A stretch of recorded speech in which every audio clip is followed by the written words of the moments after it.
going to broadcast it on the Facebook live stream as well. I'm super curious. Can you actually pan the camera in a way to not rip off that microphone? Yeah, I just tested before. You tested it? Yeah. Are you really live? Yeah, I am now. Now you are? Now I am. Okay. So, welcome to the first Pirate Skills Meetup, or the 19th Growth CGN Meetup. Thank you very much for coming.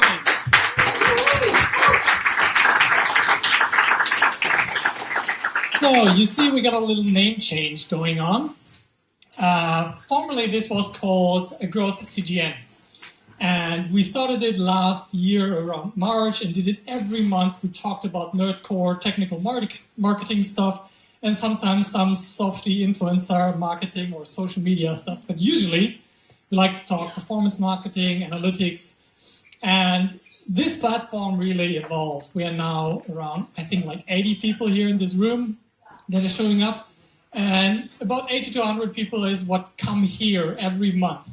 And the Pirate Skills team and I would like to take it to the next level. Yeah, and so we rebranded it. We want to take this with a live stream, at least international, and have the goal to have more live stream visitors and the real-time people like all of you fantastic guys, like for the fun and the party afterwards. By the way, we're going to have a beer afterwards downstairs at Kandinsky in case I miss it. So you're all welcome to join us later for a nice Kölsch. So, what is this Pirate Skills all about? To make it clear, this is a different brand than the Pirate Summit. Yeah, I'm such a fanboy of the Pirate Summit, and of course I'm inspired by what they are doing.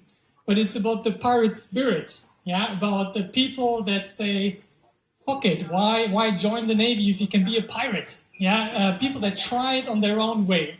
And the goal of this meetup is like to enable entrepreneurs like you to have a better fighting chance, to really learn the skills that are necessary, to not hide anything like the marketing douchebags sometimes do that, but to share like from the whole group. The best comments usually come from within the people, not from the guy standing here in front. So, we don't want to do it boring. So, we choose to go with the metaphor of having a map. This is the first initial draft I hand wrote of the growth marketing treasure map. Yeah, that's what it's going to be called. And you can see like the pirate entering the shore here, crossing this river, which signifies the user flow to me. And he starts with acquisition, and he sets up his camp. Maybe it's a website, maybe it's just a simple landing page first. Then he has to cross the river again, and he has to get his people activated. And people have not to get lost in the woods of retention where they can easily like drop off and stuff. And then they go through the trial of fire where they really need to get their pockets empty and give you some money. Yeah, and then if you're really lucky, some people might actually refer you some other pirates to enter up here. And here is the tower of analytics where you can see over all the map and where you can analyze and make clear strategic decision where you want to focus on, which path you want to take and which you want to avoid. So we're going onto this treasure map, treasure hunt together today. So this is all about growth funnels. Yeah, to me the growth funnel is actually the path people take from awareness of your business to interest to conversion, to become a customer, to stay a customer. Yeah, a growth funnel is nothing more or less than a path to your business. And there are going to be many paths. You could have, for example, a website up with lots of content, and people come via SEO magic through Google. They search for your primary keywords, land on your website, buy something there. That's a wonderful growth funnel. The particular growth funnel I want to talk to you about today is one that has served me best in the last few years among B2C and B2B businesses. It's a funnel from Facebook ads to a landing page that is A/B testable into an email marketing series. And today we want to discuss this. We really want to take this concept apart. If you like, if you don't agree, just shout in, but AdWords is so much better. Or like, fuck A/B testing, it's stupid. Yeah. So please, you're welcome to participate and share your knowledge. Okay? So let's dig into this. You guys came up with lots of great questions. Like, for example, what tools do we use for A/B testing? Or how can I measure the success of my funnel? Are Facebook ads really the best way? And here we can see some people that are here in the room. Where's Pedram? Matthias? Where's the dog? Yeah, and really good question, like what's the best email marketing tools and MailChimp alternatives? So we're going to cover all those questions you have been asking. Interestingly, no one gave a fuck about what the fuck does R stand for. I guess I beat so much on that horse that everybody that comes to those events knows it by now. So we're going to get some questions for you, like who has done any kinds of Facebook ads for himself? Okay, of those guys who have spent more than $1,000 or euros, 10,000, how much did you spend, dude? For the company, it was on a half year, but I did it as a freelancer. It was about 50K. 50K, okay, wonderful. I'm only asking because the amount people spend on Facebook or any other ad platform is not always but often like an indicator of how deep they went into that channel. Yeah. And another question, like who has created his own landing page or website? Great, those are more. And who has done their own A/B testing? Oh, that's a lot. Wonderful. So I'm asking those questions because I made a big mistake when I started creating a course for Pirate Skills. I wanted to do a video training course, and I sat together with Snea, the amazing event organizer who's sitting in front of the desk and who's making much of this stuff happening. And I went through through some of my slides. And I asked her, please, can you tell me any question that comes to your mind? And that set me back so much. I had to go down to the basics and explain everything from the beginning. Yeah, but there's always a big challenge between like really sticking to the basics, but not keeping the stuff that is important to learn, that is hard to understand, away from you. I don't ever want to hide that kind of stuff from you. So if you're confused sometimes, I'm sure you can go back to the slides, talk to the other people here in the room afterwards, or talk to me about it during the coach. But if you have any questions, don't be afraid. Like the main event organizer from this one is the girl that's asking all the questions, and that is helping me a lot to understand and to take you along on this journey, because that's the whole purpose. All right. So then, without further ado, let's look into this wonderful funnel and really think, why is this funnel awesome? So, Facebook ads. One of the biggest questions is, why Facebook ads? Let me just give you an example of how those Facebook ads look like. This is just a normal post. Yeah, let's zoom into it. It's even quite obnoxious and ugly, and but it has a clear call to action. Please tell it to your friends, and a URL to go to, and an unmistakable message, yeah, on that. So Facebook ads can look like just normal posts. But what's special about those that get promoted are those engagement numbers, like 25,000 reactions and 12,000 shares and 3,800 comments. You can provoke this kind of reaction. It's really hard to provoke that organically. You have to have a very good organic post plus Facebook ads to reach this kind of engagement. Yeah, I used to only do organic stuff. I only did SEO and organic social media, and whoever signed up for my email list signed up, and they got a message. But as soon as I switched my mind and gave this turbo boost, yeah, with the Facebook ads or with the AdWords or whatever they were called, that really scaled up the whole business, and you can achieve wonderful results for your business and your product and the mission you're trying to drive. And what's more exciting than those engagement numbers to me are those numbers. Facebook gives me every step a user takes from the first impression to how many people I reached, to how many engagements I got, what those engagements cost me, the clicks, how many people clicked on the ad, and what each click cost, and how many mobile app installs this caused, and what each mobile app install cost in the end. Yeah, if I would judge my ads based on those numbers here on the left, I would always take like the cheap engagement ones, but they are not always, not even 50%, the ones that are cheapest here, deeper in the funnel, like after they signed up for your email list, after that. And Facebook can really give this to you, and you don't have to understand everything. Most of the magic can work in the background, but it is there. It is there, and to the learned mind, it's a quite open book you can play with. So that's just as an example. So are Facebook ads really the best? Like, does anybody disagree? Like, I personally disagree, yeah. Instagram ads. Those are Facebook ads, aren't they? Not exactly. Not exactly, but Instagram ads are also covered through Facebook Ads Manager. Puya? It depends a lot on your crowd. Like for us, we have developers as customers.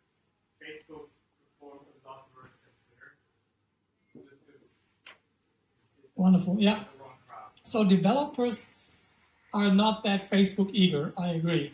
Or it might also be better, like in the B2B sense, to go to different platforms. But Twitter ads for events or developers or gamers is fantastic. How about you? I would say it only gives you a part of the possible audience. You can target it very nice, but you perhaps miss some opportunities. Or if you book like with bigger tools like double-click bid manager or DSP, for example, you can combine the data.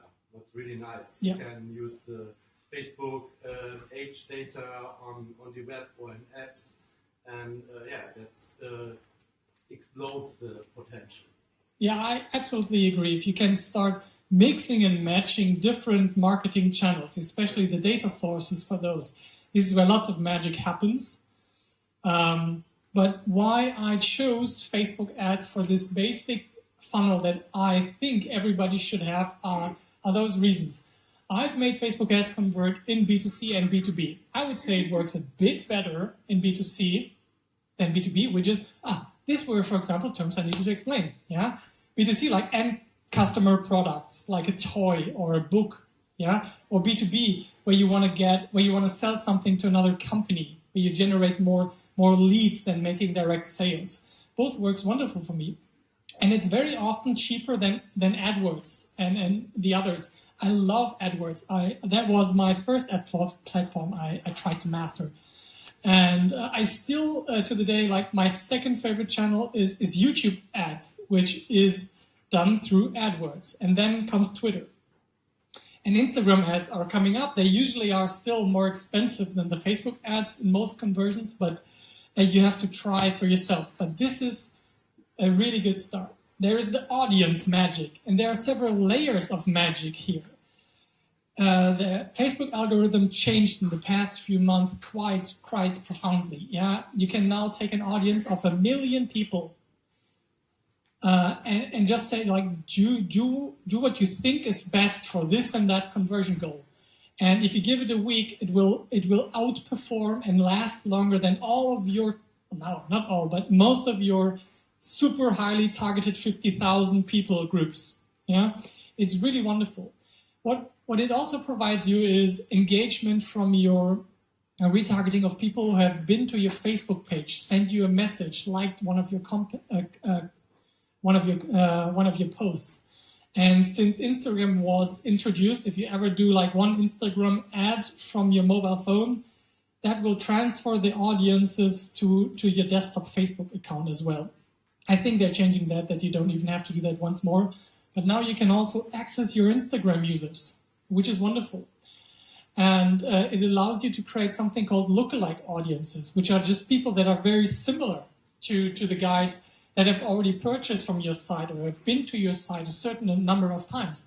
it's really lots of magic that is working in the background, and nobody knows you better than Facebook, I think. Google is on second place. They're still really up high there, but they're on second place now. Yeah. Then the retargeting options I already mentioned, and I think it's the easiest to learn platform. Like if I would hire a student right now and try to teach him, I would not start with AdWords. That is too deep, too hardcore in the beginning. But Facebook ads, I can teach him in a weekend, the basics, and then it's a nice long road to master, which I also like. I like the challenge. I like going deep with those channels, combining it with several different other marketing channels, or trying all the new ad formats that are coming out. Like right now, I'm super interested in messenger ads with Facebook bots. It's super interesting for me. I built one for Pirate Skills as well. I hope you see it in action very soon. So those are my reasons why I believe Facebook ads are an awesome start, and one of the, you always have to think of, when you start something like, which channel do I start with? What has the highest probability of success?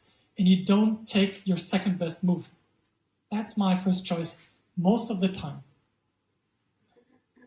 So just to get into the setup of Facebook, I encourage you to create your account through business.facebook.com. If you still have a private ad account, you can still transfer it to this business area. It gives you a nice separation of your business and private Facebook account, and it gives you some more features that are not available in the private ad account. Then you want to connect everything you get from Facebook, to that business account, your page, your ad accounts, and your Instagram, for example. And if you have pixeled from somewhere, also integrate that. You can, if you have a Shopify store, for example, you can upload your product catalog. You want to give Facebook as much information as possible if you're doing something that is not in the gray zone. Yeah, if you're just doing white hat stuff, not selling dating or get rich quick advice, be as honest as possible.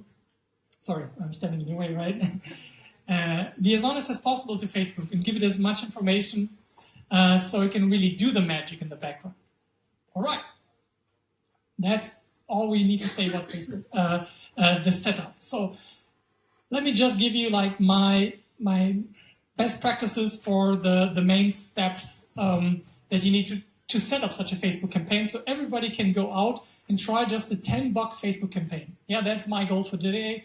That one of the things, you go out, try $10. So every ad is structured through campaigns at the top level, where you decide what is the goal. Like, I want to collect more likes, which I cannot recommend. It just sucks. Just do post engagements and you get the likes anyways. Yeah. Or I want to attract conversions. I want to promote my event. Those are the goals. And then the ad set is where you define, this is where the heart of Facebook to me lies, where you define your audience and how much money you want to spend and where this is going to show up. And then the ads level, the lowest level, is the creatives, the images, the videos. So you can imagine this like a pyramid. Yeah, you can have one campaign with 3 ad sets and 5 ads per ad set. Is that clear? Yeah. So let's see how this looks like. The campaign goals I focus on are conversions, engagement, and leads. This, to make it easier for you, this is the screen where you have to decide, what you want to do. And what I highly focus on is engagement, conversions, and leads. Yeah, this is where Facebook can collect the email address even without the landing page. This pushes your posts. And this, in here is where you can tell Facebook, if you have set up your Facebook pixel right, as I mentioned in the setup, you can tell it exactly what to optimize for.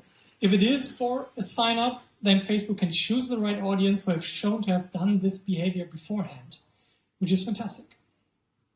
And until you start spending thousands of dollars per day, the conversions ads are performing usually the best. But I'm seeing that post engagement starts to give it a good run, and it's much simpler to set up. Yes, please. think the reason because conversion perform best is because you really define a clear goal. That's the clearest goal you define, and so the algorithm can onto that. Yes, that's right. So if you define the goal by the pixel, which is just a piece of JavaScript that is loading on your page and telling Facebook, somebody just did this, for example, signed up for my newsletter, did a double opt-in, yeah? And that makes it easy. Something else? Could you compare this to Twitter presets or completely different algorithm? The Twitter presets, I think the targeting is more where Twitter is different. It doesn't have, it has like the just get me traffic and it has the conversion tracking, but Twitter is fundamentally different in the audience segment, which we come to now. So you got your campaign, you said, I want to optimize for signups, which makes sense for this funnel, right? Now, who is going to see this? If you only try $10, $20 in the beginning, try to think about it like an onion, yeah, from the inside out, from your warmest customers that have visited your site and have shown clear engagement but didn't sign up or didn't purchase, to people that just look like those people, and then to those interests. I see lots of beginners going for the interest groups in the beginning because they're so interesting. Let me show you what I mean. Like here in this example, I have a custom audience for Pirate Skills of the people that look like the people, 3%, from the last 30 days. But I excluded anybody who purchased. This is just a demo, yeah? So you're able not only to include the people that have purchased, but to exclude. Maybe all of you got stalked by Zalando with the same product you've just bought for 2 weeks. Yeah, super stupid. You can avoid it by that, but I'm sure they have a good reason why they still do it. Otherwise, they're too smart not to know that. But here you can tell Facebook, please choose people here in Germany that are similar to the people that have visited my website. But I also have the option to tell them certain interest groups. And here is why we learn why Facebook is for free and why we are the product. Yeah, we are sitting here. We are the product of Facebook. And the marketers, they are the customers. And because we can choose live events like birth of a child, like you moved from one city to another, like your parental status, what they think, what political direction you are in, what your relationship status is. And for B2B people, very interesting, the job title placement. Yeah, if you are targeting a specific person in a company, this is a good start. It's usually quite expensive, but B2B ads are usually anyways more expensive than B2C ads where you have 1 million people in it. Yeah, the job title ads are fantastic, but still, in my experience, it converts much better if you first start with a warm audience, gather some conversion data, then put that into a lookalike audience, and then add interests on top of that. Yeah, if you don't have a traffic on your website, you start with the interests until you have some purchases, and then you create the lookalikes. Okay. So, and you have to decide where to show up. In my experience, I hardly ever check this box of audience network. Who has made good experiences with audience network? I'm super curious. Did you?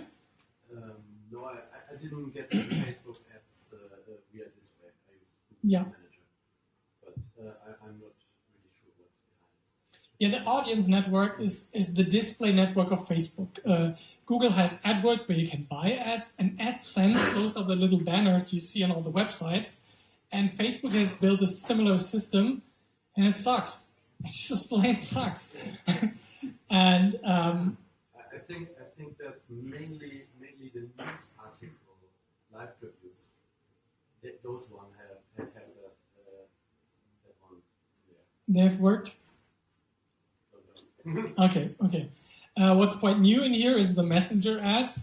since Facebook has noticed that lots of the traffic is going away from the normal Facebook and into the Messenger, if you open the Messenger now, about the 5th or 6th conversation, you see there is a big ad now, because they have to find out how to get those people.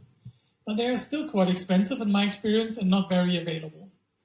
And so in the beginning, I would suggest start with Facebook newsfeed ads and check whether desktop or mobile works better.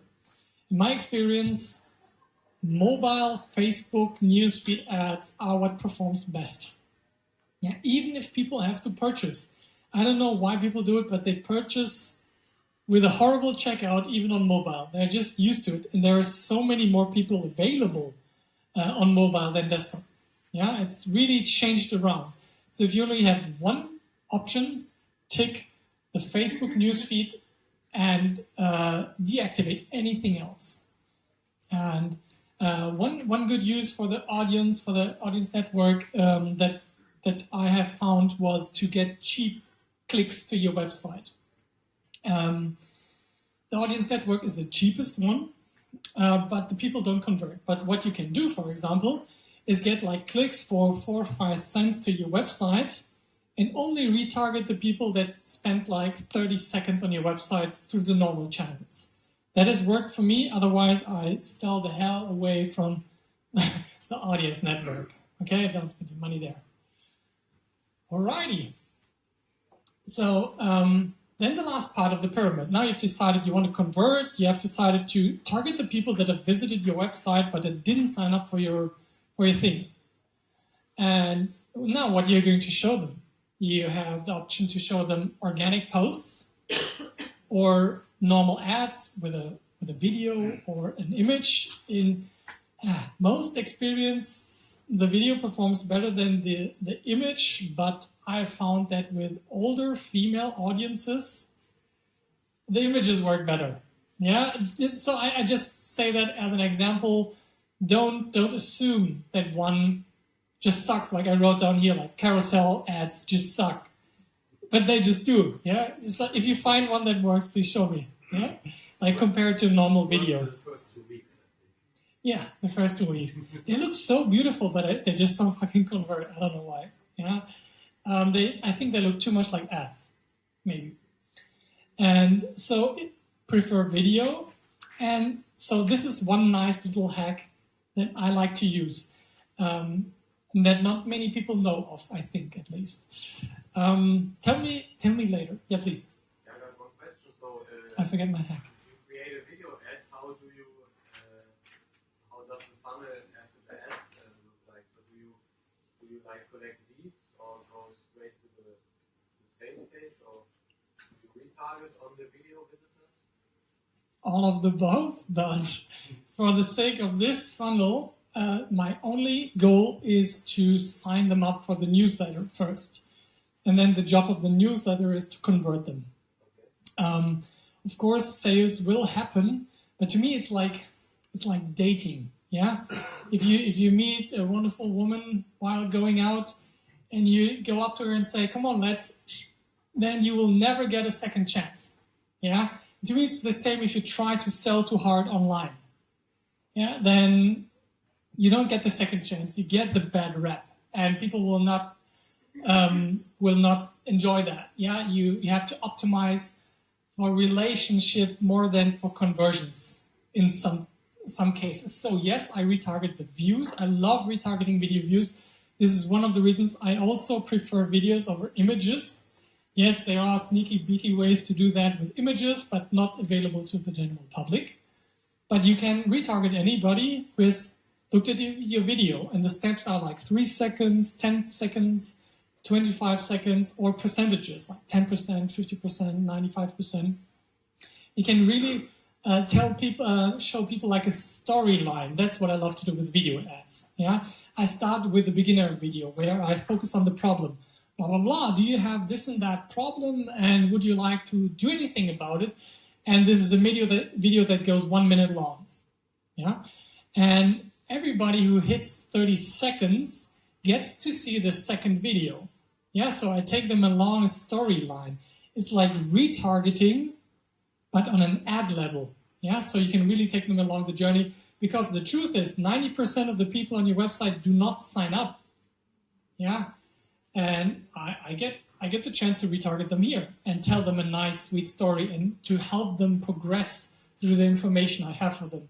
Especially in B2B, this is super worth it, because you can pay $100 per lead usually, and can really have fun with that kind of video retargeting. Does it answer your question? Yeah. Okay. Thank you. My neat little hack. So, I still do it sometimes when I don't catch myself. I create the same ad in different ad sets. Yeah, that is very, very common. You have like 3 campaigns, 15 ad sets, and 50 ads. Lots of those ads are the same. And what Facebook will do, it will count them as different ads. And the likes and the comments you saw in the initial example of the 25,000 reactions, they never have the chance to roll up like that. Does the audio work? Does it work? Thanks, man. I fucking hate my voice on video. So, what you can do is, like with the organic post, yeah, every post has a unique ID.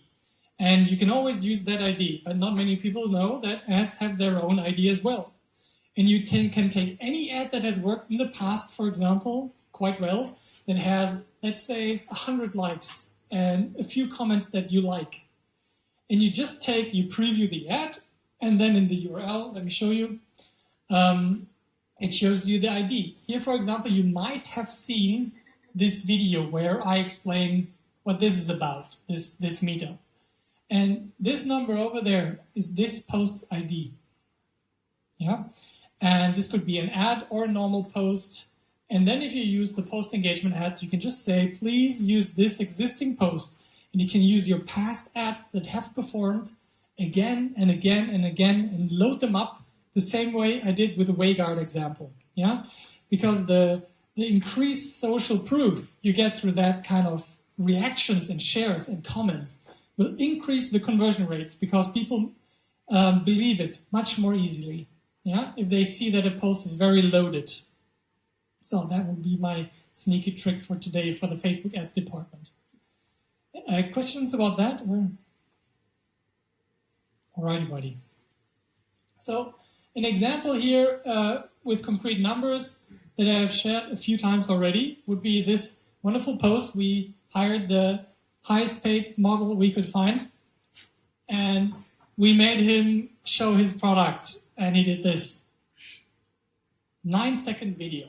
Yeah, and they wrote amazing copy around it. It costs really a lot to write that kind of copy. It says, this invention is making the rounds on the internet, like buy one now or die. And it has 3 million views, 8,000 reactions. But does it make money? Yes, it does. Yeah, it costs us like one bunch costs us like 5,000 Facebook ads, 5,000 in products, shipping and handling, 15,000 in revenue, which is a nice 5,000 profit and 100% return on investment. And we could play this game as long as we like. The post just kept getting better and better. We just had to exchange audiences. Yeah. And the audience, as an example of the Facebook magic that worked best long-term, was defined thus, very brilliantly. Males between 18 and 64. It outperformed, and like with conversion optimization on, yeah? It outperformed after a few weeks of optimization. All the super specific used car owners of specific brands and blah, blah, blah that used to convert better. There we could easily spend $800 per day. So this return on investment was in a week. Yeah, so that is wonderful magic of Facebook, right? And you can only do that if you keep on using the same ID, because the conversion rate really increases when you get more magic numbers. What's up, Laszlo? You want to join the party? Maybe open the window a little bit. That's a wonderful idea. Thanks, mate. Can you turn on the air conditioning? Sure. Can you guys turn on the air conditioning? And back there, Johannes, can you turn on the air conditioning? Just press the button until you see the green light. Snea, note to ourselves, turn on the air conditioning. It's still open. We have this amazing template, a checklist for what needs to happen at this event. And like, for example, this live stream is a new thing. This is why this took so fucking long in the beginning. But we're learning, we are improving, and I hope you enjoyed the experience so far. So, my goal for you, please try Facebook ads with $10 per day for a week only. Yeah, there's no excuse not to do it. Just set it up. You get the slides. I'm going to send it to all of you via SlideShare. Yeah, I think I got all of your emails through Eventbrite. Does anybody not want the slide deck? Okay, no lawyers in here that just want to sue me for data privacy junk. Okay. So please try that just with a very low budget to get into it. If you can spend 10 euros, that means you have set it up. And if it works, you can spend 20 and 100. So that is the top of the funnel, the Facebook ads. This is our how do we get customers to our site question, yeah, that we resolved. And now people need to land somewhere. People need to find you. And therefore we have landing pages, which are just targeted websites that have a very specific purpose. They're just like from the content, they have the goal to sign people up in this funnel. This might be a goal to sell directly. For example, with the EcoCut example, with a beautiful guy with a beard, this funnel sucked because so many people just bought straight away because it was only $13. Yeah, this is one of the cases where this funnel does not work as well. You need to withdraw significant value from your customers. If it's $10, $20, just go for the straight sale. But usually you have a more sustainable revenue model, I hope, and several products and launching more in the future. Yeah, this is why we want those emails. So the goal is to sign up and nothing else. Don't put the tongue in the mouth immediately, okay? Just sign them up, be nice. And we get the magic of A/B testing going for us. So we go into examples for A/B testing, what it is exactly, but this is all what we want. And it looks like this, for example. You might have seen this, pirateskills.com, awesome website. Yeah. By the way, there is a course behind it, but it's not uploaded yet. So anybody who signs up now gets it for free later. Just saying. So you see it only has one purpose, push the red button. Yeah, and there are some links below here which just scroll you up to push the red button. Yeah, and Anne and I we did lots of testing with landing pages in the good old days of app incubation, and we only had those kinds of websites. Just a big ass cover image with a title and a tagline, one call to action, and then 3 buckets of where we tell people what this might be in the future. So our best converting websites, what the best converting one was Plan the Meal. Yeah, I just told you like recipe, like shopping for groceries just got a hell of a lot easier. And 20% of cold AdWords traffic signed up. No incentive involved whatsoever. Okay, so that's what you can do. Then with split testing and everything, and all that stuff involved. But you need to have a good idea in the beginning.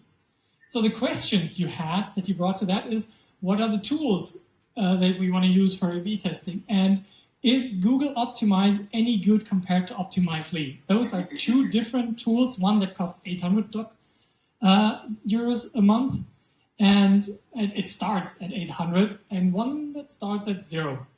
Yeah, and it just came up and it's still kind of in beta. That is Google Optimize that we can use for A/B testing. Any other questions regarding to this topic you might want to throw in so I don't forget it? Alrighty. So the first questions we have to ask, and the corporate people, they really need to listen here, I think. Do we want to have a dedicated landing page tool which has nothing to do with my website, or do you want to do everything on my website? Yeah. So the first case, that would be a tool like Instapage or Unbounce or Lead Pages. You provide a domain, or they provide one for you, and it has nothing to do with your corporate website and with your IT department. You have freedom. Yeah. You can't imagine how bogged down I get sometimes when working with corporates, and it takes 3 weeks to make a simple change on the website, and it is not pen tested and whatnot. Yeah, it really makes me angry. For those people, the dedicated landing page might be one way towards freedom. Yeah. But there are also many other good reasons. To set them up costs very little time. You can change very different, you can do very different layouts. Let me just show you like how the difference looks between having a dedicated landing page tool, like Instapage, or doing it on your website with Google Optimize, and Optimizely, or VWO. But first, what do you guys use for A/B testing in the past? Some people raised their hands. You did your own A/B testing. What do you like to use? Puya. I used Unbounce in a project. Pretty cool. We used HubSpot before, and by now we're on our own stuff. What's your own stuff? Just some React weirdness? Yeah. Yeah? Yeah, I love React weirdness A/B testing. Anybody else? All right. One of the guys here, teams here at Startplatz that recently got founded, it's called Home Day. They were 100% on Unbounce.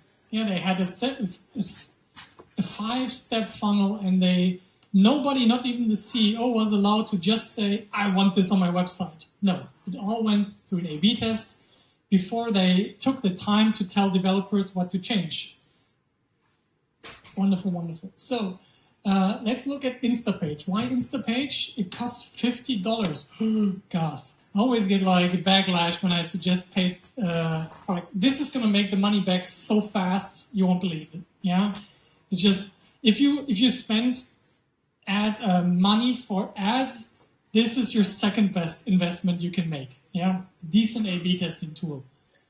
So you can just pick a template like this one. Yeah, and this just says, start helping the world using technology. And you think you got a better tagline, like, I don't know, start screwing the world with technology. Yeah, then you just point your mouse there and you double click and then you edit. Or you change this image, or you change the numbers of fields there. It is so easy that I would be unafraid to sit down with some 50-year-old corporate guys in 3 hours, and everybody has a nice looking landing page up. And I use it because it gives me so much flexibility and speed. I personally use Instapage most at the time. I like to use Unbounce as well, but Instapage, the usability is just crazy. They got so good designs. And the integration of the analytics stuff, that is super simple here. And so you just say, oh, I need a new image, I need a new video, I need a new form. You do not need to know any code to create your own landing page anymore. There's no excuse, okay?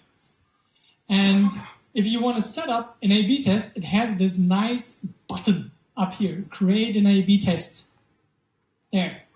And it gives you this drop-down menu, and you can just copy the former version or do a completely different template. If you go into A/B testing, you will soon notice that you need a lot of traffic to get significant results, like statistically significant results. And the best thing you can do is to do bold changes with small traffic websites. Do not just change the button color or the tagline just a little bit. Change a couple of things that are really significant, because if you don't, the change is not big enough, and you need so many people visiting your site to actually get a statistically significant result. Yeah, I don't want to go into the statistics of that right now. Just do bold changes. So then you can see those nice results here in the end, here at Instapage. You see, variant A had that conversion rate, variant B had 24, the other one had 21.88. There was a baseline, lots of conversions, and you see how much better it is. Yeah, and to have a 10% increase in your conversion rates means that you have a 10% lower cost per acquisition until that step. Yeah, and that is significant if you're paying $1 per lead or 90 cents. If you are in a competitive market, yeah, it's very, very significant. But I'm usually looking for bigger changes. This is just one example. So that is the create your own landing page with Instapage world, everything nicely set up for you. The limitations are, of course, that if you have a complex website with functionality and lots of content, people will not be able to access that. That sucks bad. If you are try to keep it simple, yeah, especially in the B2B environment, if you give them a nice freebie, a PDF download, a micro course or something, keep it simple and you will not run into those kinds of problems. But of course, there are limitations with these dedicated landing pages. So let's take the other route. Do you have any questions regarding the dedicated so far? With your Facebook ads, going to your landing page from Instapage? But I want to keep optimizing landing pages, and I always do like bold changes, many changes at once. And I want to keep optimizing. How do I know which changes worked and which ones to keep, which ones not to keep? Yeah, so you have to find a balance between being a very good scientific experimenter and to throwing spaghetti on the wall and seeing what sticks. In the beginning, I suggest you do the spaghetti move, because it's much easier to throw like 8 variants on the wall and subtract later and see what did the significant result than to find the one that was really statistically significant. And then keep progressing towards this more scientific approach. So really spaghetti and then move towards science. That has helped me be the fastest, at least. Yeah.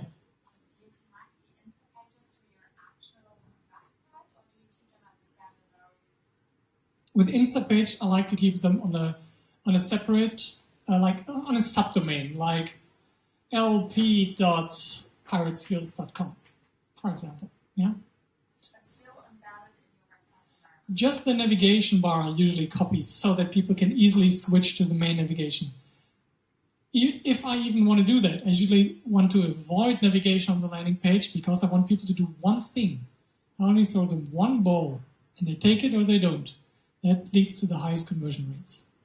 But sometimes, if I want to make it look like the other page, I take the design, copy that, and Instapage will even do it for you. They have a process for importing current websites. And then I will copy the navigation bar so that they can smoothly transfer to the other one. Yeah? Yeah, maybe something around that. Be careful if you link from your normal page to your landing page. Like going from landing page to your normal website is fine. Yeah. But if your normal website is set up very securely, which is HSTS, then going to your non-website, the landing page, will break browsing. So we had this problem with Yeah. the survey before, and no one could go to the survey if it was too secure. Yeah, so it's always a good idea, that's what Priya said, to only send people from the landing page to the normal page and not the other way around.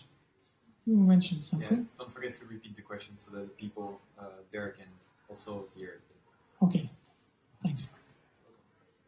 So you said before that if you have a product which is cheap, like 10, 20 bucks, Yeah. then you can sell it directly. But what about like physical products which are like 30, 40 euros? You would still go for newsletters signing up and then? 30, 40 euros, yeah. That would be the time when I would definitely go for the email list because it's so... Do you have a product in mind? Yeah. What kind of product? Oh yeah, repeat the question. So he's asking if you have a physical product like 30 to 50 bucks, should you go for the straight sale or for the email sign-up? Yeah? I tested that specifically, but can you please tell me your example so it's not just bogus? Okay, imagine you're selling shakes. What are you really selling? Shakes. Shakes. Yeah, like Food shakes. Okay, you're selling food shakes. Great. Yeah, and they cost around, let's say, 30 €40. Yeah, but you don't want to sell them just once, but Yeah. several times, right? Right. Okay. So there's this great Instapage account that does this green shakes, and they do all those challenges all month long. It's amazing, and they sign up people to join that challenge, like a green smoothie challenge. Yeah, it's similar to yours, right? Like you have another target group, which is So we have different products. One is like for sports people. Yeah. protein shakes. one for sports people. One for people who want to lose weight. Lose weight. Okay, so that's a good example where you need two different landing pages. Your homepage is not going to make everybody in that target group happy. Yeah, it's going to repel some, yeah, and attract others. But landing pages can be super targeted. And when I sold Klarheit, which was a 35 euro calendar, we made a huge difference in sales and long-term conversions when we switched from direct sales, which worked kind of, yeah, good, to first converting them to email. Because when we introduced later different products, or you need a calendar every year, you probably want to sell it more times than just once a year, which was stupid. We just sold out immediately any new products that were introduced, and that is the power there. Even a few $100 workshops, yeah, that was really the magic of the email list. And you wait a little bit longer for the conversion. That's true. And to me, I always try to measure what is my best customer lifetime value in the time I have. And if it's straight sales, I go for straight sales.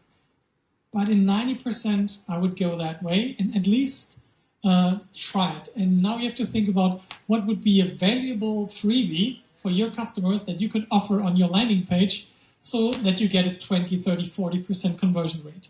Yeah, and I'm pretty certain that you will make more sales. How much are you making at the moment per week? Facebook, nothing. No, sales. Sales, we are selling like 150 packages. 150 packages per week. More or less. Cool. What's the name of the product so everybody can try? Crinkles. What? Crinkles. Yeah, that's right. I've got some in my room, actually. One left. He sent me a package.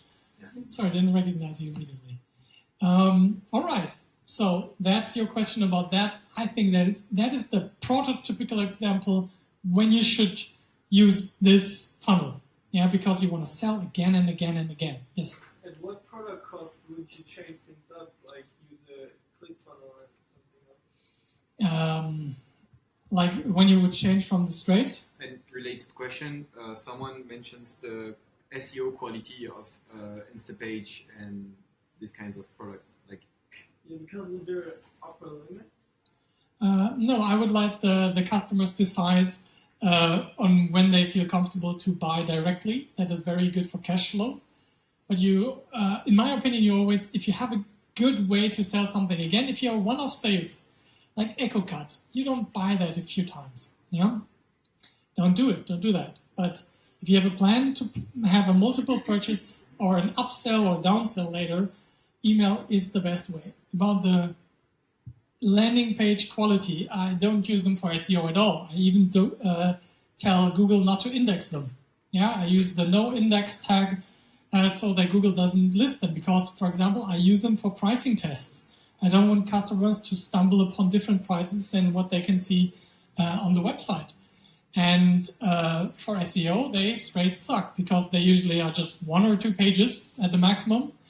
And that really doesn't help me. In the dedicated landing page model, in the on my website model, which we are going to in now, they are very valuable for SEO, in my opinion. Every landing page usually is, to me, like when I think about SEO, is attached to one single keyword I want to optimize for. And I write long, beautiful articles. Like one of my websites is csgoskills.com or 3drohnen.de if you prefer German. And you can see the way we write articles there to improve SEO. And 90% of the traffic lands on those landing pages, not on the homepage. Yeah, because they are highly targeted and people find exactly what they were looking for, which is Google's goal. Yeah, so on your homepage, wonderful. On a dedicated, don't even think about SEO. If you use AdWords and use a dedicated landing page, AdWords will say, nope, I don't want you there. You don't have natural navigation. You just want to squeeze information out of people, which is quite true. And so they won't let me advertise. And one of the reasons I love Facebook. Again, yeah, they have except for alcohol, really, Facebook doesn't like selling alcohol, I think. I had an ad with a Game of Thrones sword on it, and it says there was a bottle. Because the shaft here looked like a bottle.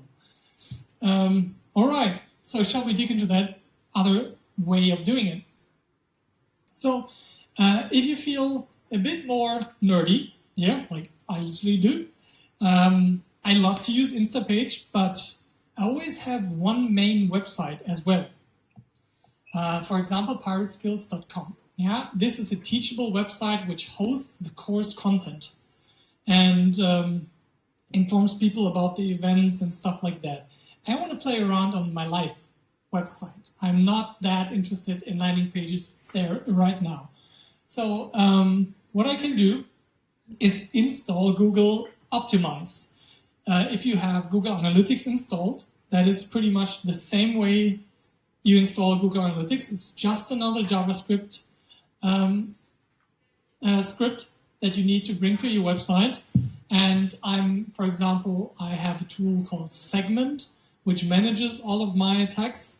And I just tell them, please upgrade Google Analytics to Google Optimize. And it's done. It's for free. Yeah. And then my site suddenly looks like this. I get this red box. I need to install the Optimize.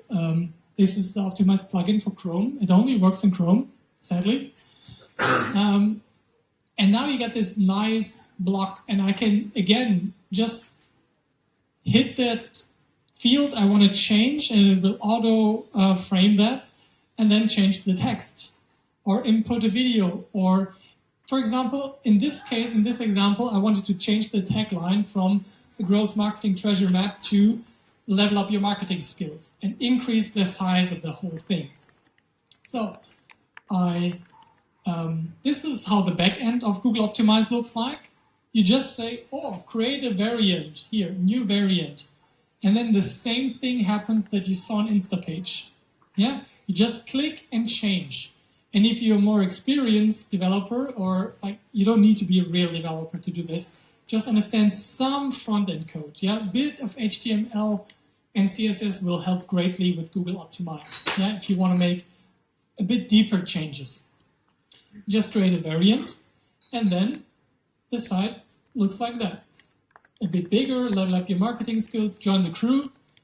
I can tell Google Optimize how many people should see that. And what I really love about Optimize right now, it just imports my Google Analytics objectives. Yeah, if I've set up e-commerce tracking, it can compare the results by revenue. If I have set up conversion goals, like the sign up, it will just show me how much that affected this goal. And I cannot only show Optimize one goal to optimize for. No, it doesn't optimize, just to show me in the report. But 3, like this is 1, the revenue, and the session duration, and I could add this sign up conversion rate, for example. And I state my hypothesis, increase sign-up rate by 15% when I do those minor changes. Yeah, those changes I made were too minor to achieve a 15% lift-off. Yeah. But here an example where I made some bigger changes. But before that, you can import lots of information from Google Analytics for free, yeah, into Google Optimize. For example, you can say, people from Cologne, yeah, they should get to see the word Cologne in the landing page. Or on mobile, it has a different view of the images which make it more clear, or some custom JavaScript stuff. And if you're on the 360 program, you can even import the audiences that you created for your AdWords campaign and target them. It's a beautiful tool. It's still a bit buggy. You feel that it is not up to par with Optimizely yet, but hell, it's for free. Yeah, and you can have 3 experiments running at any time for free, with all the power except for the audiences, which is not such a big loss. Then you just decide how many people are going to see this, and then you compare the results. Okay, this was the original. This was level up your marketing skills. And it shows you how much was the bandwidth of improvement, from 2% to 73%. And the probability that it's better is like your confidence interval for the statistic fans. And here you can see the median change from like about 23 to 35. And here you can see it as a nice graph. And that really, really helped me to understand, to study my customers, to see what they vibe with. Yeah, and this is not just some nerdcore stuff. This is real understanding your customer. You have the first base line of defense for learning with the ads. You can show them different content. But this is the second line, where you can really see, what wording helps, what convinces people to go one step further, just one step further. And you can also differentiate like which kind of people are doing what. Do women react different to men? You suddenly have the ability to target women differently than men, for example, or younger people different than older people. Wonderful. Yes, please. Question, just for landing page, or can you do like site-wide optimization? Example, if you want to try different header or different colors on your site, can you use this tool, or is it just for single pages? If you know a bit of coding, you can do it site-wide. Yeah. But otherwise, you will have to do it hand by hand. But I would always suggest, if you go with a paid traffic source, to send them to very specific landing pages, it gives you, if you send them to your homepage, for example, you get all the other mixed organic traffic in there. You get all the Facebook traffic and the SEO traffic, and it's really hard to discern what your results were. It's already quite hard because lots of people that see an ad do not click on it, especially women. Yeah, they prefer to Google it or to type in the URL. Yeah, those are just observations, no judgment. Yeah, it's just harder to track those people. So yes, you can do it on the whole site if you know a bit of JavaScript, and otherwise I would do it side by side, and I would rather recommend that anyways, because site-wide changes you should only do if you have a performing results, and then you just do it for the whole site, either yourself or the developer, but not with the A/B testing, because you can have a flicker, you can have a change. Is the stream still up? It's getting darker, but It's getting darker. I can't make it there. It's okay. Did you want to show me how to change the ISO? Yeah, but it's okay. Sure. No, but it works, but I mean, it doesn't make an effect on Facebook somehow. Okay, that's fine. That's fine. So here are some suggestions of what I usually A/B test, because that's the next question. Oh, now I can A/B test. Wonderful. What do I A/B test? Yes. Yes. Just to summarize your take on these two tools. So just in case we're willing to spend $50, you would prefer or you would recommend Instapage? No. No. Okay, right. It depends on your case. If you have a big running homepage with lots of SEO traffic, I would prefer the Google optimized path, because you cannot influence the target of that traffic. Yeah. But if you are just driving paid ads and you need to move quick and do bigger variants, I would prefer Instapage. Every tool has its purpose. That's my opinion. Okay.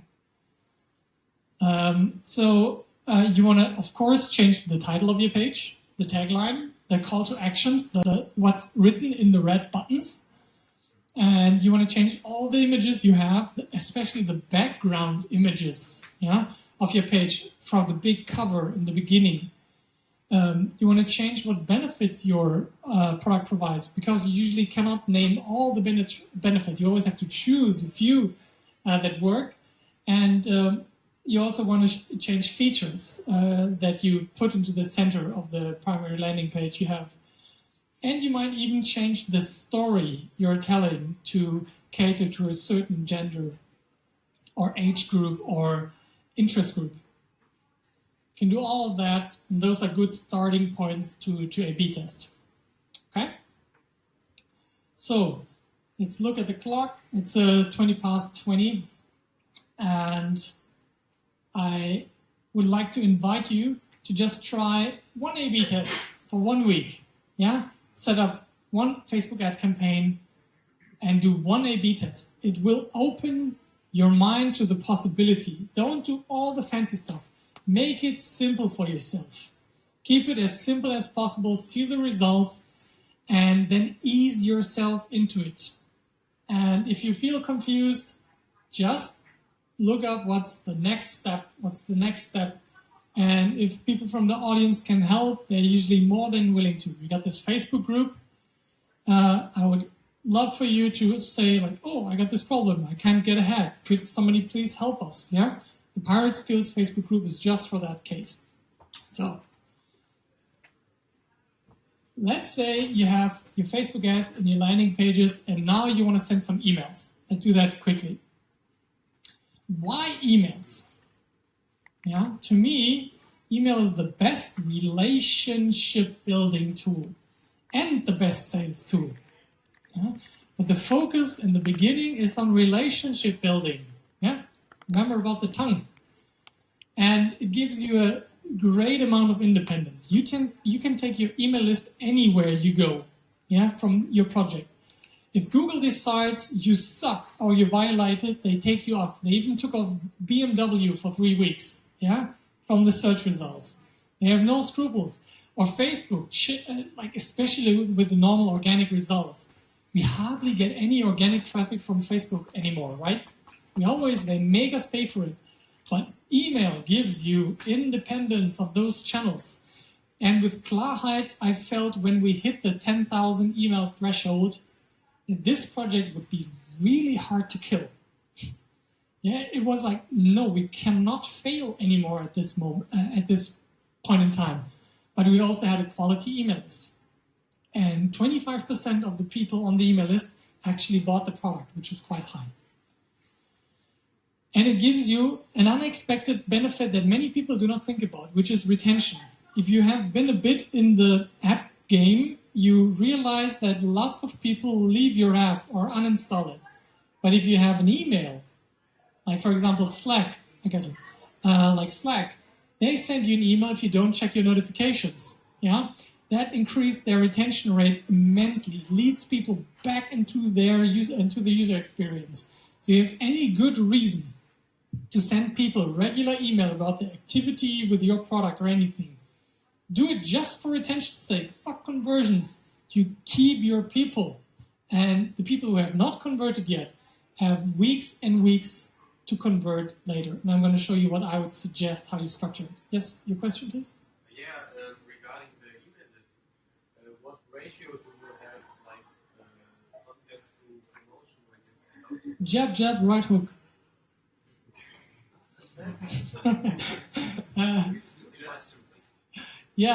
The question is, what is the correct ratio between promotion and sales messages, right? To me, it's jab, right hook. Just be nice 2 times and then hit him over the head. And that again and again. Yeah. So I always be nice in the first 2 emails. Absolutely nice. Then give him a clear, compelling offer. And people who do not convert, the people that convert go into a different list or tag. And the people who didn't convert, I'm nice to them again. And then I try to convert. It's like dating. So when you say you are nice, is that still like a promotional email, or do you just provide content? Just content, just value. Okay. Yeah. And how much content do you provide before you make the initial sale to be profitable? 2 times, usually. 2 times before the sale. But I would say I focus 80% of the content on the value and 20% of the sale. I always want to give people the chance to move quicker than my funnel. Yeah? But I do not focus on it. Yeah? For example, on Friday, you will get an email from me telling you, thank you for coming. Here are the slides from on SlideShare. If you want to have any questions, here's a Facebook group, ask your questions. And in the PS line, by the way, we got a next event coming up on October 4th. Yeah? Those events, they're just value here, right? But it is kind of a sale. You have to get that Eventbrite ticket and stuff. Yeah. So I give them the chance, but I focus 80-90% on just value. Yeah. And then I increase the amount of sales. And then I go back again to value only if they didn't convert, because that means we haven't built that trust relationship yet. Yeah. To go that far. I like that. All right. So this was one of the third most upvoted question. What are the best email marketing tools, MailChimp alternatives? I fucking hate MailChimp. I still use it every day. I hate it. What do you guys use? Who uses MailChimp for their email? I'm so sorry for us. Yeah? Who doesn't use MailChimp? What do you use? I love ActiveCampaign. I love that. Wonderful. You? Yeah, ActiveCampaign, you? ConvertKit, wonderful. Just what I got here. So, let's talk about those three and the benefits and disadvantages of those. And my current experiment, the intercom thing. You use HubSpot, right? Yeah, and Intercom and MailChimp now. How long did you use intercom only? Or never only? Intercom gets really expensive. I know, but in B2B it is fine. It's fine. It's 20 cents per user per month. We don't do a lot of mailings anymore, so I'm maybe not the right person. Yeah. All right, so the obvious number one is that everybody uses is MailChimp. Yeah, it is a very approachable email tool that has invested in a certain brand. There was never an ape in any email marketing tool before. And now there's this funny little monkey, and they do good marketing, and everybody kind of loves it until you reach the limits of MailChimp, yeah? And it starts to suck. But MailChimp is by far the best choice here if you want to have beautiful email templates, if you want to have it set up quickly. And it has the best integrations with other software, by far. Yeah, if I would do just a landing page, I would use MailChimp, and I will use MailChimp in our example here. Yeah, I just wish I would only use ActiveCampaign. Okay, ActiveCampaign. What is the big deal about it? MailChimp thinks about you as a subscriber as part of a list. Yeah, and ActiveCampaign thinks of you as a person and as a CRM, as a customer relationship management tool. So you can be on several lists and you will not get duplicate emails. And it is very smart in automating like which path you can choose. Like if you do a certain action in one email on your website, you go that route. And this is all possible with MailChimp. It's just a huge hassle, yeah, but it is doable. You can hack MailChimp up to 100,000 subscribers, no problem. Yeah. So, but ActiveCampaign also provides you with sales functionality. So, in the B2B space, I would highly prefer ActiveCampaign. In the B2C, MailChimp. It is just slightly more expensive, but emails are so cheap to just have on a list, and they convert so well. The only reason they get too expensive is if you don't have anything to sell. Like lots of people are just collecting emails and never selling anything. That's where you get into trouble. So then there's this new contender, ConvertKit. It's quite popular with all the podcasters and the bloggers because Nathan Barry is a fucking genius in relationship building. But that is a 40 people company, but they do something right. He's a designer of trade. He's a UX designer, and he noticed that in the way you use this email tool. It was a designer in heart, not a technician, that built ConvertKit. And that is a good thing. But for example, you only get text emails. Yeah, they just say, we don't believe in this whole templating, beautiful email thing. We want to send you emails that look like you have personally written it, and there's a good argument for it. I just like to have the options. They, for example, have these beautiful features like after campaign, in which MailChimp has not, to tag people instead of just stuffing them into a list. That means any person can have 100 tags of what they did during the lifetime of being your customer or just being interested, and you can so much easier automate that stuff. And they stole the automation graphics straight out of ActiveCampaign, which was a good choice. Yeah. So, what is this intercom thing? On pirateskills.com, you will notice in the bottom right corner a red chat button icon. Yeah, and I somehow have moved on from thinking about email as email. The app world has shown me that there are different ways of messages that reach your customer. And emails are just one way to message your customer, especially when you start to have multiple lanes of messaging, like push notifications, email, Facebook Messenger. Messages might start to duplicate because those tools are not aware of each other. So what Intercom does wonderfully, it provides you a live chat, an email tool, a CRM, and a help desk in one. If you need those 4 features, this is the perfect tool. It gets very expensive, but every startup, and they're quite liberal with that, gets 12 months for $50 a month. Yeah, and that should get you up to speed into sales, and then you can later choose if it's still worth it. But then you can calculate how much revenue you make per customer.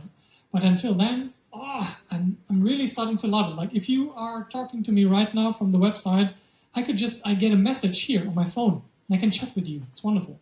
And if you're not there anymore, I can send you emails. Yes, please. Question about German language functionality with those tools. Yeah. Any issues? MailChimp is kind of good. Like you can auto-translate the templates, and if you fix a few rough patches, it's the best for German. ActiveCampaign is good.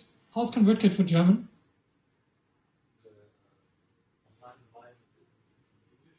Okay. Or the emails? Yeah.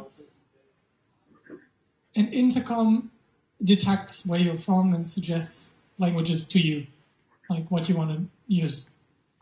A good question, thanks. Yes. You and you. Hmm? So you can take first.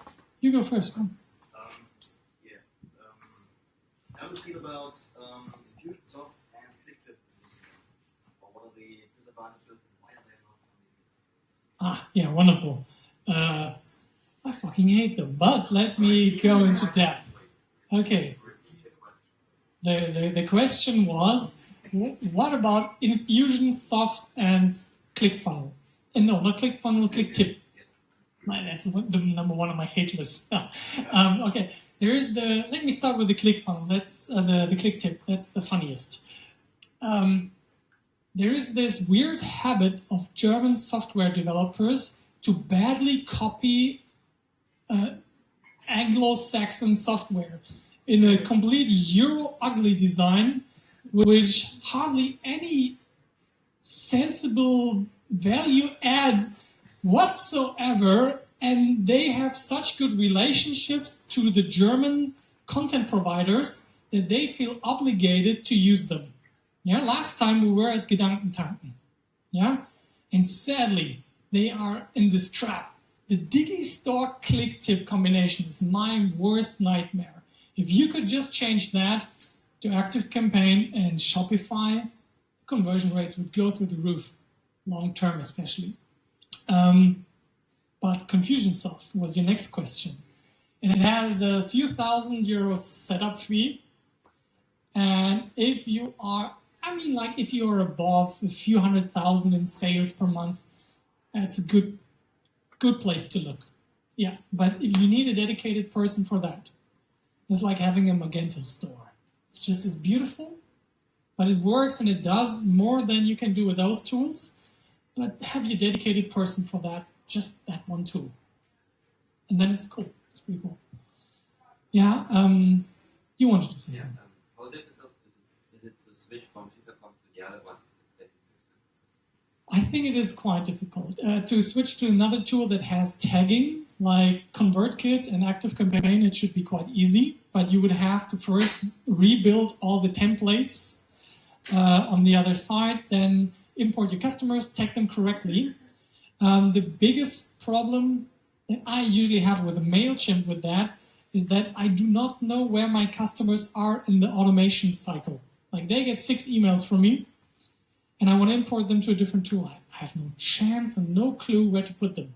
But if you use Intercom, and if people get a message and you tag them, and you do the same system on the other side, it is still a bitch. It's like converting a database to another tool. You will have some screw-ups, but you can make it happen if it's really worthwhile. But for example, going from Intercom to MailChimp, no way. It depends. You have to have the same functionality, but still a bitch. Yeah.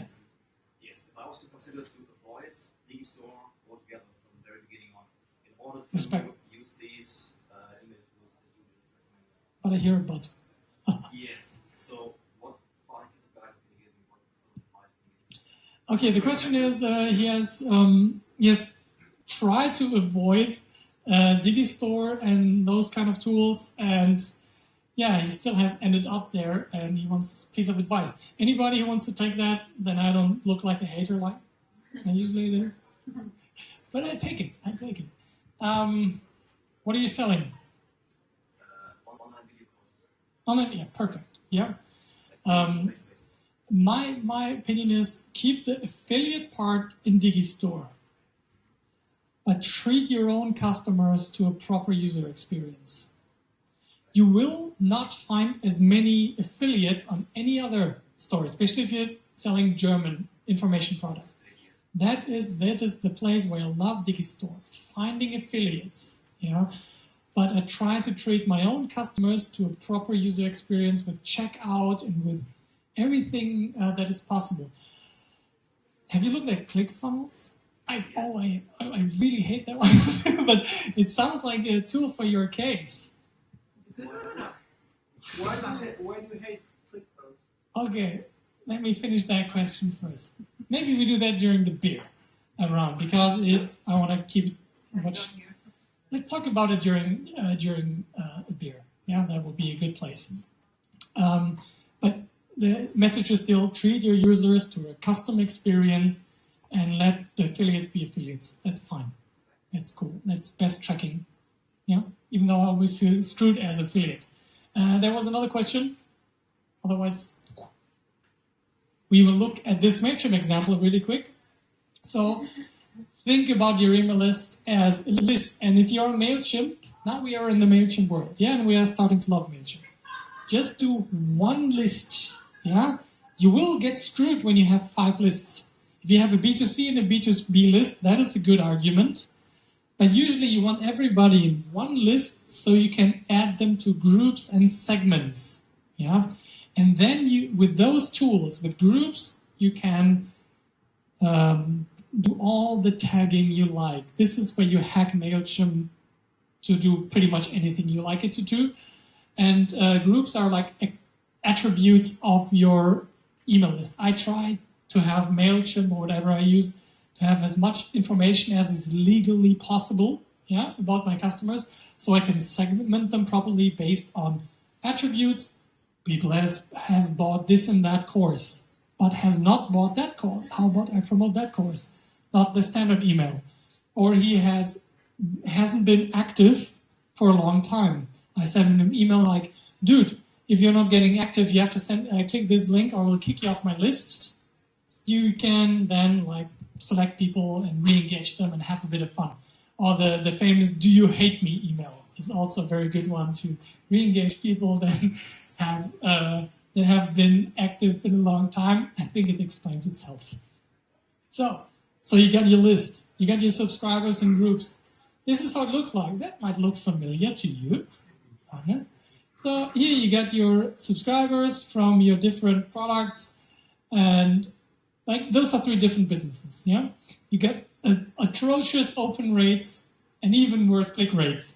Yeah, that happens sometimes, like with bigger clicks, or if you're not treating your email list well.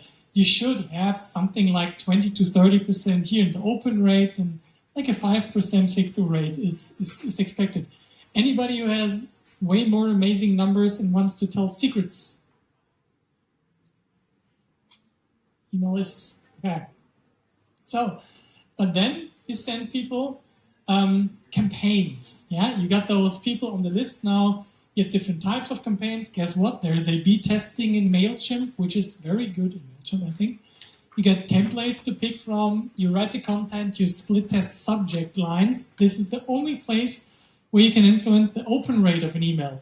Yeah, guess what? Not everybody is opening your emails. That's what I love right now about the Facebook Messenger stuff. I get open rates of 95% and click-through rates of 50%. That was how email was in 1997. Yes, please. One question. The email list, I saw there was one list with 100,000 contacts. Can you talk about which topic this is? Or yeah, it is a chat app. Just look at go.su, go.su, It's a chat app. And we collect them with every sign-up. So this is how easy MailChimp is when you just pick a template. Yeah, you just say like, oh, I want this or that type of template. I would suggest you take this type of template, a full width, single column template. Yeah? It just looks most modern. It doesn't throw too many curveballs to the customer. One email, one message, one primary message. And you can sneak in secondary and tertiary if you like. But it's really simple to collect a template. But this funnel doesn't stop there with the first campaign. To me, it's always a series of emails I'm sending. I'm always thinking about, okay, which Facebook ads leads to which landing page, who gets a nice offer, and then he gets about 6 emails. And I give people time to convert. Yeah, do not expect people to go in bed with you on the first date. Yeah, same stuff here again. Send an email every 1 to 2 weeks, maybe 3 to 4 if you're in a B2B environment, but in B2C, 1 to 2 weeks. Otherwise, people will straight forget you. Yeah? And the ratio of value to sales is jab, jab, right hook. We owe that to Gary Vaynerchuk. And you can make it 3 jabs and 1 right hook. Yeah? 3 times at least, 2 or 3 times value, and then a sale. I see people losing because they never offer a clear sale. Either they don't have a product to sell, or they never offer a nice incentive to buy. Yeah, they're just always nice and nice and nice and nice and nice, and then you become her best friend. Yeah, you know what I mean. Okay. We're proud of what we want to sell. So let's look at one of those automations. Here you see like this list of emails goes down here, but you see exactly how many people got the email, how many people clicked on it, and what happened with them. And you can see reports. If you connect it to Google Analytics, I'll talk about that in a minute. You can see what the people did in each email and how much revenue they made if you have proper e-commerce tracking in your Google Analytics. So wonderful, wonderful tool. It's very easy to write 6 email once and let them work for you over time. Now I just try to be 1 email ahead. You don't have to write all the emails in the beginning, just 1. Then you have 1 week to write 1 more. And just keep doing that until you get 20 emails. Yeah? But a good start would be 6 to plan out in the beginning. That's the complete funnel. Yes? So, did I get that right? You send every 1 to 2 weeks complete email series? What do you mean? Can you say it? Repeat it, please? I'm sending everyone on my list every 1 to 2 weeks 1 email. Oh, 1 email? Just 1 email? I like to send it more often, but I feel that people find that very offensive, so I don't say that. B2B 3 to 4 weeks or what? At the very least, like if you have something concrete to communicate, just do that. I mean the regular email stuff. You can still Personally, I prefer an automated email sequence of 2 weeks and a custom newsletter in the weeks between that I write custom for that season. But I want to have an evergreen funnel here at this point. I want campaigns that run forever. I want landing pages that convert forever. And I want emails that just run forever. And that 1 to 2 times every 1 to 2 weeks. Does it answer your question? Come, say it again. Yeah, I was like, what I do is every 2 weeks I promote a product to the list, and then I just send 3 mails in that promotion for the product, right? So I send 3 emails every 2 weeks. Yeah. And I was wondering. That's good. That's wonderful. I like that. Okay. Especially in the beginning. Like it's okay to write more often, especially if it's an urgent thing. Yeah, right. Johannes, Like can you please get me a beer? I'm really thirsty. Okay.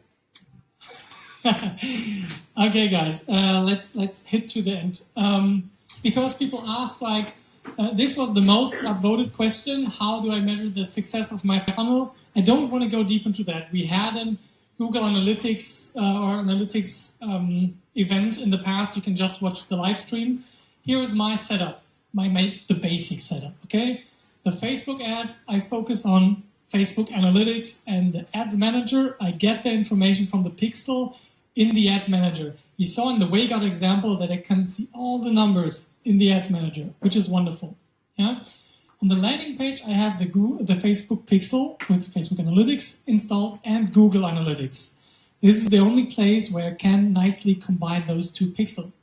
And on the email with MailChimp, I can only do Google Analytics directly. But indirectly, I can set a custom thank you page when people double opt in. I don't have to send them to my homepage. I can send them to, thank you so much for signing up. Do you know anybody who would like that stuff as well? A viral site. Yeah. And there I can just set up the Facebook pixel. Just wanted to mention that because it was asked so much. So it looks like this, for example. Yeah, in Google Analytics, you see your conversion goals and you see people trickling down this path. Yeah, Facebook Analytics also looks amazing. Yeah, it is probably right now the most underappreciated analytics platform. First of all, it's quite new for the people who have only been on websites. For app people, it has always been that way, but it's now also available for websites. And here you see messages sent, received, deleted, even split by age groups and whatnot. Yeah, by device type. And you can see exactly, who of the guys, do I have an Android problem, for example, in my funnel? Yeah, which happens quite a lot. Or I had a problem recently where PayPal didn't work in 11.3.1. Yeah, and I had a whole batch of bad conversion, a whole cohort of bad conversions, and I was wondering what the fuck is wrong. And this really solved this problem for me because I saw, I've got one singular iOS version that sucked. The rest were well. And then I Googled that and I found obvious PayPal problems there. Okay. So wonderful platforms. That was the whole thing. The get some Facebook ads on a landing page, which we A/B test into an email marketing series. This is the most basic funnel I think almost every business should have. It is easy to learn and hard to master. Yeah, with the tools I suggested today, you can get a quick start and ease into it. So I would like to suggest just a few events because this is Startup Safari week, if you haven't noticed. It is Pirate Week and all that kind of stuff. And tomorrow, I think there's a very underappreciated workshop going on, a design thinking workshop from 3 to 7 here at Startplatz, I think in that room over there. And there are a few registrations, and those girls from the D group, they're amazing. And they talk about what is the next level of retail. and help you with a design thinking workshop to try out this methodology and to think about like what the next steps in retail could be. Very interesting to me. And last but not least, the final thing on the agenda. Before I tell you that we're gonna grab a beer downstairs, is we have this little contest going on for the most amazing party of the year. If you want to do bungee jumping and kart racing on a party and drink free booze, this is the place to go. Who has been to an OM Club party? Oh, you guys know what I'm talking about, yeah? It's like, I'm timing the birth of my baby between Pirate Summit and OM Club party. She's coming perfectly. I'm pretty sure. I'm very, very proud. But yeah, I guess I would miss the party only for that. And I hope that means something. So, winner of the 2 tickets. 3 people are going to win 2 tickets. That was good. Arne Horn, Ulrich Balz, and Peter Abend-Gutzert. Can you guys stand up and get a clap?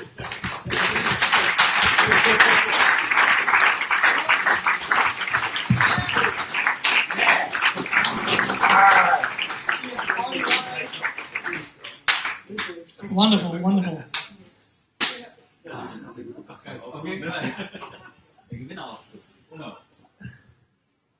So, the conditions were that you had to write a sentence with the word R and tag a friend under that video I showed you in between, and they had to register for pirateskills.com and to actually show up. That was important because it's super boring to give, like last time I gave somebody tickets who didn't show up, and it turned out to be a completely different guy that just wanted to con me. That sucked, so I put in that little thing. So, congratulations.